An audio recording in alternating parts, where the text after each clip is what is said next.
From home this morning, a new report just out minutes ago is painting a bleak picture of the lives of temporary foreign workers who come to Canada. Researchers from Dalhousie University interviewed those workers about their experience in New Brunswick's seafood processing plants.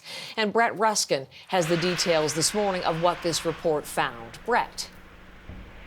Good morning, Heather. Well, these researchers for this report spoke with, again, as you said, about a dozen or so workers who, primarily from Mexico, were flown in over the past number of years between 2020 and 2022 to work in fish processing plants in New Brunswick. Now, these are jobs that, for the most part, locals don't want to do, not necessarily the most enjoyable jobs. So these workers are paid minimum wage. They are, for the most part, having their travel expenses covered from Mexico to Canada. However, taking a look at the overall protections and regulations in place for temporary foreign workers in this specific stream, the low wage stream, this is the one that offers some of the lowest and least protections available. So that involves not necessarily having any regulations around recruitment. So there are third-party groups and individuals who are actually charging workers a fee for the opportunity to come and work here. That fee in some cases costs thousands of dollars. Here is one of the lead researchers around this report talking about that.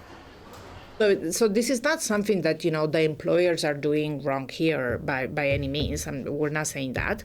It's just the fact that the program is bureaucratically designed in a way that permits this no man's land, this jungle sort of, way of doing business.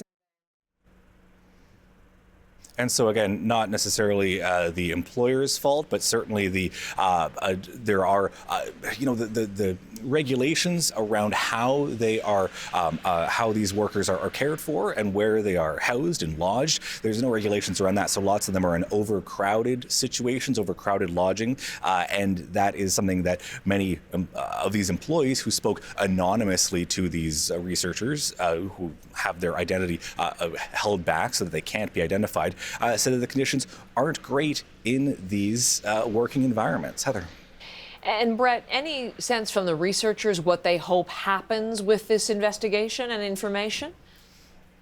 Well, sure. They hope that there are changes to the regulations. Now, government officials are just getting their hands on this report at the same time that we are, and so we don't expect any movement or any statements necessarily today from government, but they do hope that there are things like, guaranteed health care for these workers coming here, because some provinces provide healthcare funded by the province for workers who are arriving here for 6 months or even less. But in New Brunswick and many other provinces, you have to be here for 12 months or longer. So in these cases, this report found that the healthcare services are being paid for by the employer, which creates some tension in some cases. Have a listen.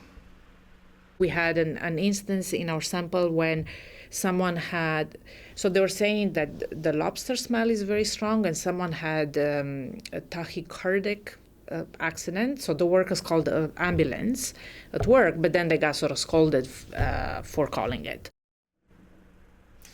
And so, again, that tension between employer and employee, the researchers say, again, this isn't the employer's fault. They're doing everything by the book, everything legally. It's just that the restrictions and the regulations by government should be more in line with protecting these workers who come here to Canada from elsewhere to do jobs that, in many cases, locals don't want to do, to support our food processing chain so that we can have food on our tables here in Canada. Heather. Thank you very much. Brett Ruskin from Halifax today.